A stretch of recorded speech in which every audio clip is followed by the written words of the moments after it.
Assalamualaikum warahmatullahi wabarakatuh. Teman-teman, selamat berjumpa kembali untuk diskusi kita dalam mata kuliah pengantar manajemen. Pada kali ini kita akan membahas terkait dengan motivasi dan kinerja dalam organisasi. Kita sudah pernah menyinggung terkait dengan motivasi, yaitu pada sesi kedua ketika kita berdiskusi masalah norma kemudian budaya.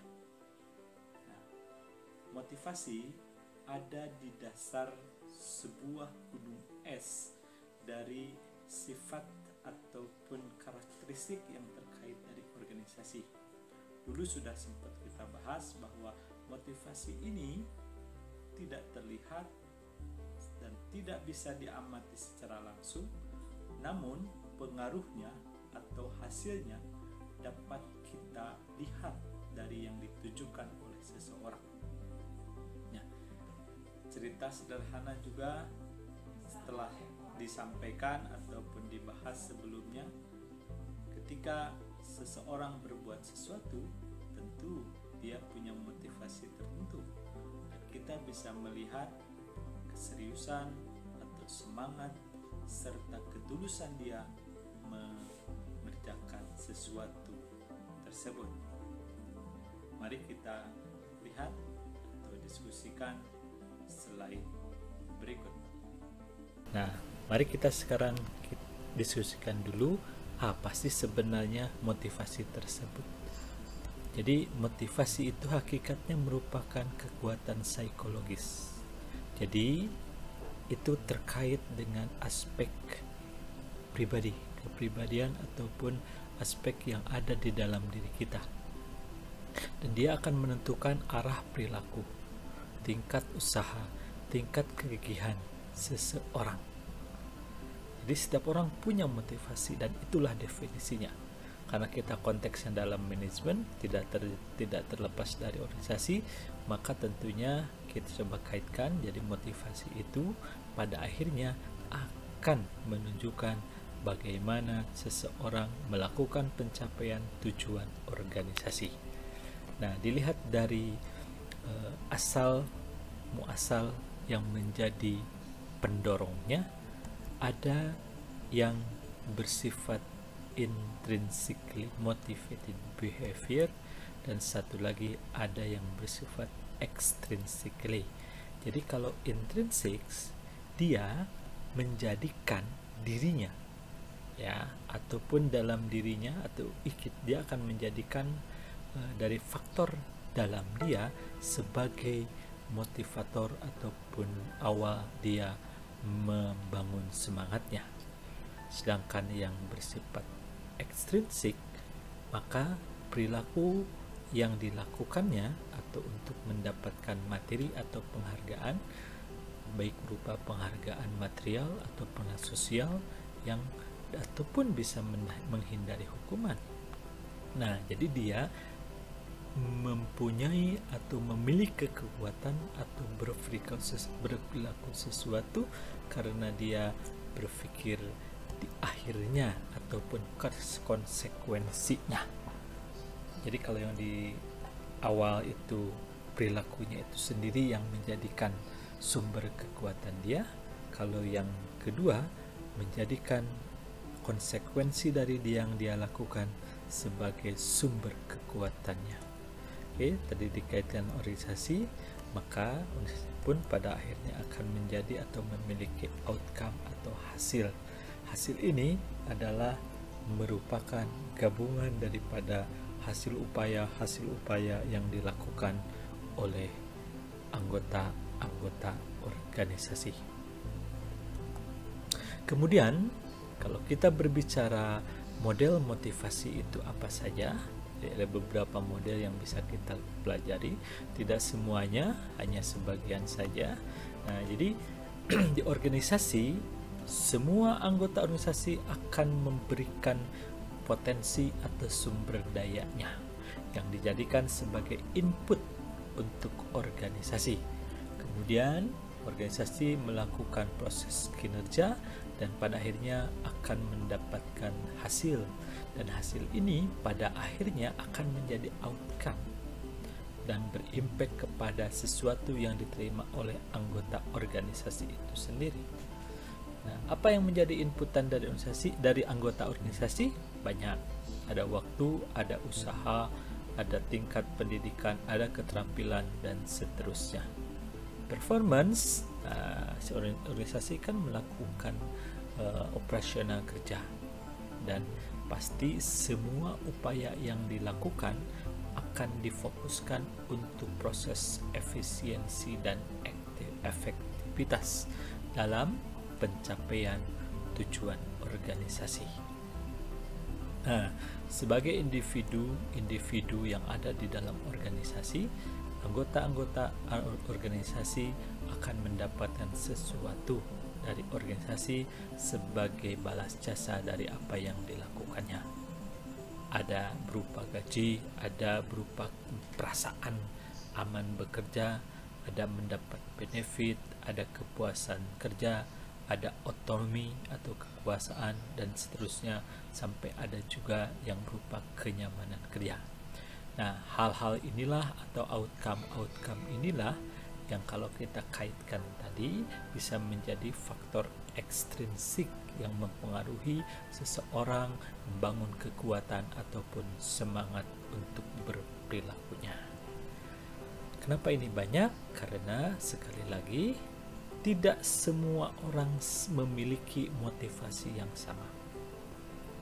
Ingat, motivasi itu susah untuk diukur ataupun diketahui secara langsung. Teman-teman masih ingat bahasan kita sewaktu di sesi norma dan budaya perusahaan? Nah, yang namanya motivasi itu ataupun pribadi itu sebagai bongkahan gunung es yang sedikit terlihat di atas lebih besar ataupun justru di bawah permukaan yang lebih besar. Dan kita lihat waktu itu motivasi ada di dasarnya atau ada di aspek ataupun ada di posisi yang paling bawah. Jadi sekali lagi, ketika kita memperhatikan seseorang, yang bisa kita ketahui langsung adalah hasil atau perilaku yang dapat diamati oleh panca indera saja. Sedangkan alasan atau motivasi atau kekuatan apa yang mendorong seseorang berperilaku itu tidak mudah kita dapatkan atau kita ketahui.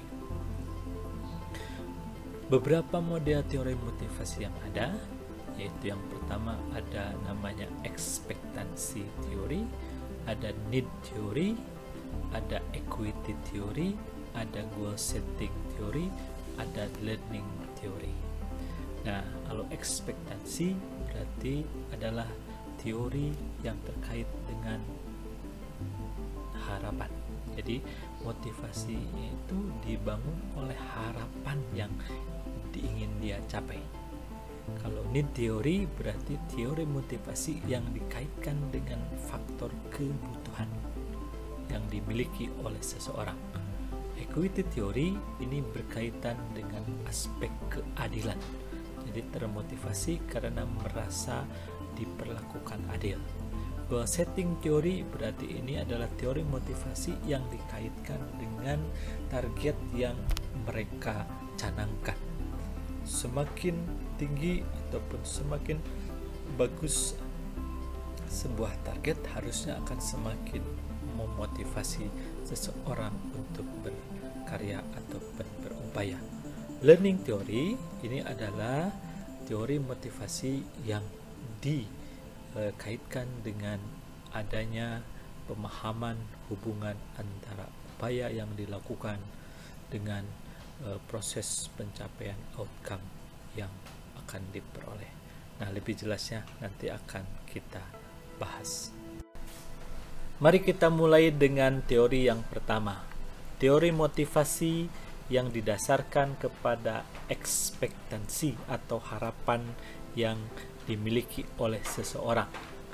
Motivasi ini akan tinggi, atau motivasi seseorang akan tinggi jika dia yakin bahwa usaha yang tinggi akan menghasilkan kinerja yang tinggi. Dan kinerja yang tinggi akan memberikan hasil yang diinginkan atau hasil yang lebih tinggi. Jadi ada effort, ada performance, kemudian ada outcome.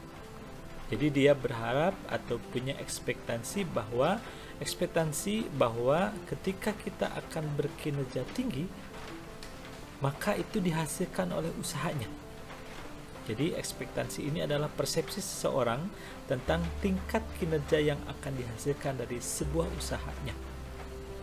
Nah, jadi kemudian ada instrumentality-nya. Instrumentality-nya adalah persepsi seseorang tentang tingkat pencapaian outcome yang akan dihasilkan dari tingkat kinerja tertentu. Jadi outcome itu akan ditentukan oleh kinerja dia. Jadi dengan kata lain bahwa jika kinerjanya kurang atau tidak terlalu bagus, maka outcome-nya pun tidak akan terlalu bagus. Kata lain bahwa orang yang punya kinerja yang lebih bagus akan memiliki outcome yang lebih bagus juga. Kemudian ada suatu kondisi di mana outcome yang diinginkan itu tersedia di dalam pekerjaannya atau di organisasi untuk seseorang. Ini adalah aspek valence-nya.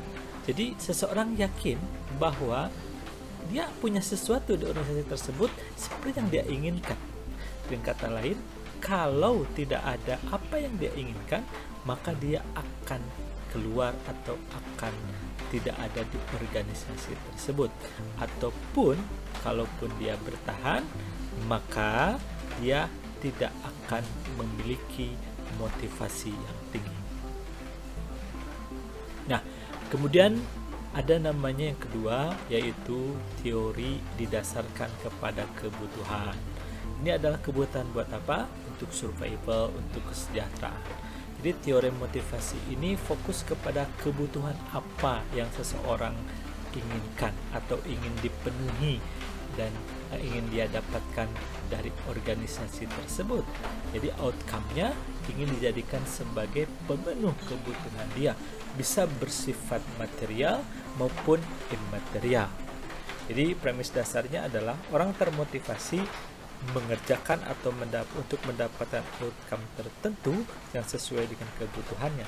Jadi kalau dia ingin kenyamanan kerja, makanya akan dia capek atau kejar adalah kenyamanannya itu. Kalau ingin dia keinginannya atau kebutuhannya ingin BMW, maka dia akan kejar BMW itu. Jadi ketika dia tidak dapat BMW, maka dia tidak merasa tidak akan termotivasi. Nah, ini juga kita akan memberikan imbalan untuk setiap individu sesuai apa yang paling dibutuhkan. Jadi idealnya begitu organisasi itu. Jadi kita memberikan seseorang itu sesuai dengan kebutuhan atau keinginannya. Jadi kalau ingin pujian, berilah dia pujian. Kalau ingin dia berikan otoritas, kasihlah otoritas. Kalau ingin gaji besar, ya mungkin itu yang dia ingin kejar. Jadi ketika tidak diberi gaji besar, maka dia akan tidak termotivasi. Nah, beberapa teori yang ada di dalam teori needs atau teori kebutuhan ini ada yang dikenal dengan hierarki kebutuhan Maslow, ada ERG teori dari Alder, kemudian juga ada yang diturunkan oleh Herzberg yaitu motivator hygiene teori, kemudian ada McClelland need ataupun kebutuhan yang didefinisikan oleh McClelland.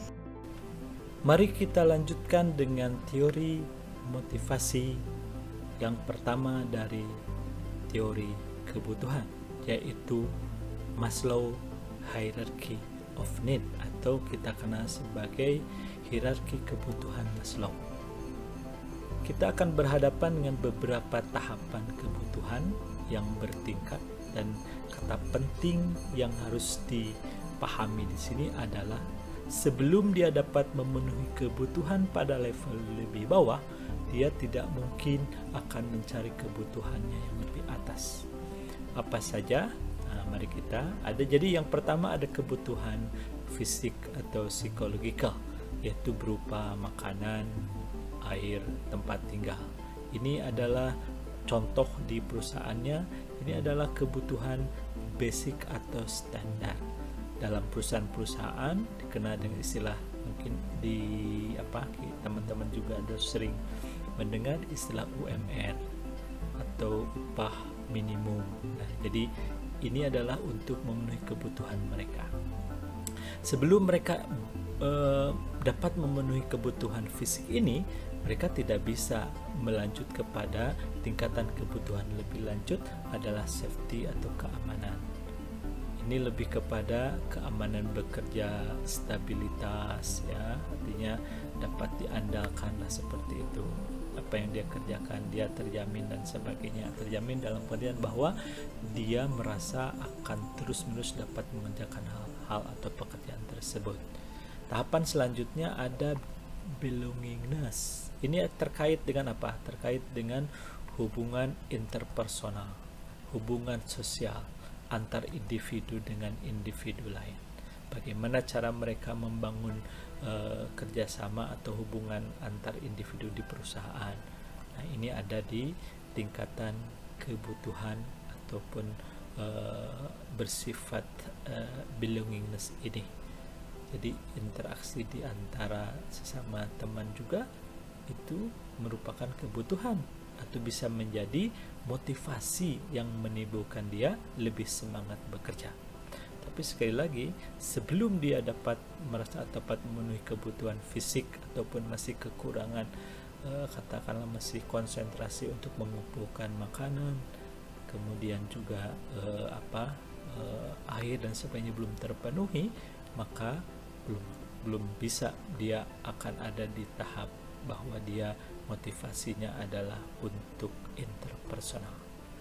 Ada level lebih lanjut yaitu esteem, yang paling tinggi adalah self actualization, artinya aktualisasi diri. Jika orang sudah bisa memenuhi 4 tahapan sebelumnya menurut Maslow, maka tingkatan tertingginya itu adalah ketika orang mampu mengekspresikan atau mengaktualisasikan dirinya. Jadi dia sudah sejahtera lah di 4 tahapan atau 4 level kebutuhan yang lain. Nah, ada juga teori yang disebut dengan atau yang dihasilkan oleh Alder disebut sebagai ERG teori. Jadi kebutuhan ada 3 bagian, ada existence, ada relativeness, ada growth. Kalau teman-teman perhatikan dengan seksama, sebenarnya hampir mirip dengan yang punya Maslow, hanya dia tahapannya lebih sedikit saja. Dan kalau kita lihat sama, yang awal itu kebutuhan fisik menurut Maslow. Menurut Alder itu adalah kebutuhan untuk eksistensi diri, untuk keberadaan atau kehidupan, kelangsungan hidup dia, atau untuk survival. Ya, ini bisa dibedakan, jadi masih tetap sama. Kemudian ada juga menurut Herzberg. Menurut Herzberg dia ada 2 hal, yaitu ada orang bekerja dengan atau berkinerja dengan semangat tinggi, ada karena aspek motivatornya, ada aspek higiennya. Kalau motivator needs berkaitan dengan sifat pekerjaannya. Kalau higienisnya ini berkaitan dengan kondisi fisik atau psikologis dari pekerjaan. Kalau motivator itu berkaitan dengan tantangan, otoritas, tanggung jawab dan sebagainya. Kalau higienis itu kenyamanan, kesenangan dan sebagainya. Nah, ada hal yang mungkin lebih kepada bagaimana kondisi pekerjaan, yang berarti itu adalah higien dari kebutuhan higienis dari pekerjaan yang dia hadapi. Selanjutnya ada kebutuhan menurut McClellan. McClellan itu membagi, jadi orang termotivasi itu ada 3 kebutuhan. Ada kebutuhan achievement, ada kebutuhan affiliation, ada kebutuhan power. Jadi kalau achievement itu dia akan merasa atau termotivasi jika dia akan bekerja dengan sebaik mungkin dengan memenuhi standar keunggulan pribadi. Kalau afiliasi berarti dia termotivasi untuk membentuk hubungan dengan yang lain, membentuk interpersonal atau relasi dengan teman-teman sekerjanya. Nah, yang ketiga ada kebutuhan power, kekuasaan. Buat apa? Buat mempengaruhi orang lain.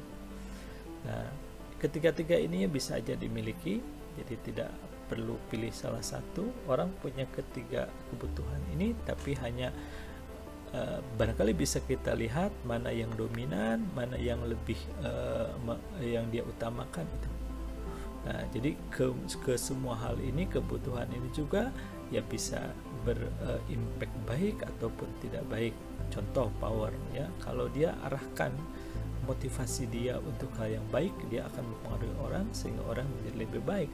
Tapi ada juga barangkali ya, kebutuhan dia untuk kekuasaan itu untuk menindas atau mendominasi orang lain, bisa jadi seperti itu. Selanjutnya kita menginjak kepada teori keadilan. Seperti telah disinggung di awal, bahwa teori keadilan ini adalah berupa atau motivasi yang fokus kepada persepsi orang tentang keadilan relatif dari outcome pekerjaan mereka terhadap inputnya. Kalau istilah kita pasti akan membandingkan apa yang dia dapat dan apa yang dia korbankan lah, kira-kira seperti itu. Idealnya orang itu harus puas dengan apa yang dia keluarkan, itu akan sepadan dengan apa yang dia dapatkan. Jadi kalau misalnya dia sudah bekerja maksimal dapat gaji 2 juta, pada akhirnya dapat 2 juta, itulah memang dia hak dia dan dia merasa puas dengan itu. Tapi bisa saja ada beberapa hasil yang muncul. Ketika orang tidak puas, artinya merasa bahwa inputnya besar, tetapi outcome yang dia peroleh kecil, berarti dia merasa underpayment. Berarti dia kurang merasa dihargai, atau imbal jasa yang dia peroleh, dia merasa lebih kecil dari effort yang dia tunjukkan. Ada juga yang bersifat overpayment. Overpayment ini adalah berarti orang usahanya sedikit, tetapi dia mendapat atau outcome-nya yang luar biasa. Nah, biasanya hal inilah yang suka menjadi bahan guncingan ataupun bahan diskusi yang panjang dan tiada berakhir biasanya, karena orang akan berpikir bahwa dialah yang lebih berhak untuk mendapatkan hal yang lebih baik, terutama khususnya ketika kondisinya adalah orang-orang baik atau orang-orang berkualitas semua.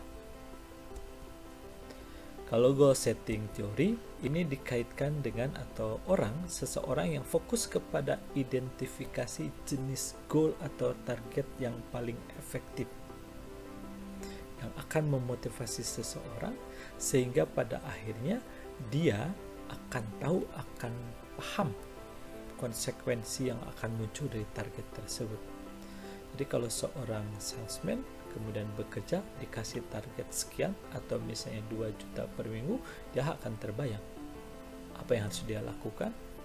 Kemudian jika dia mencapai target tersebut, apa yang akan dia dapatkan, ataupun lebih dari target itu apa yang akan dia peroleh juga sudah terbayang. Jadi dia akan berpikir, akan membayangkan goal setting atau target akhir yang akan dia capai. Nah, dalam goal setting teori disebutkan bahwa difficult goals are hard but not impossible to attain. Artinya bahwa target yang sulit itu bukan tidak mungkin untuk dicapai, tetapi hanya memerlukan upaya yang lebih keras ataupun yang lebih sulit. Nah, ini biasanya memotivasi kepada memberikan kontribusi input yang lebih besar atau membantu orang fokus kepada input apa yang harus dikeluarkan sama dia. Nah, learning theory ini yang terakhir, adalah teori yang didasarkan kepada peningkatan motivasi kinerja seseorang dan dia kaitkan dengan outcome yang diterima dari kinerja atau dengan kinerja dan pencapaian target goal yang sudah ditentukan tadi. Jadi dia belajar banyak dari perputaran itu, kemudian dia melihat, dia berpikir apa yang akan atau harus dia lakukan. Ya, itu saja. Demikian teman-teman, beberapa slide yang sudah dibahas. Mudah-mudahan bisa menjadi trigger ataupun bahan semangat awal bagi teman-teman untuk bisa mempelajari lebih dalam tentang motivasi.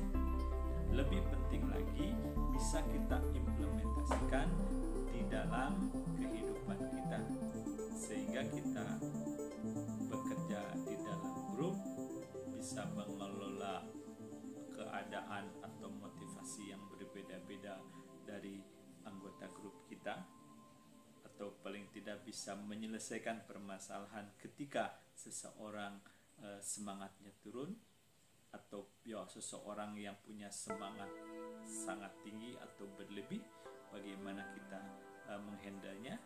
Dan catatan penting lagi di akhir adalah motivasi ini harus kita kelola sebaik-baiknya agar bisa menghasilkan atau mencapai tujuan organisasi secara efektif dan efisien. Itu adalah ciri atau sifat dari manajer. Tetap saya berdoa, mudah-mudahan suatu saat teman-teman bisa menjadi manajer yang handal. Oke, sekali lagi tidak henti-hentinya, mudah-mudahan di dalam kondisi yang tidak terlalu baik bagi kita ini, teman-teman selalu sehat, tetap semangat belajar, dan tetap barokah atau mendapatkan ilmu yang bermanfaat. Assalamualaikum warahmatullahi wabarakatuh.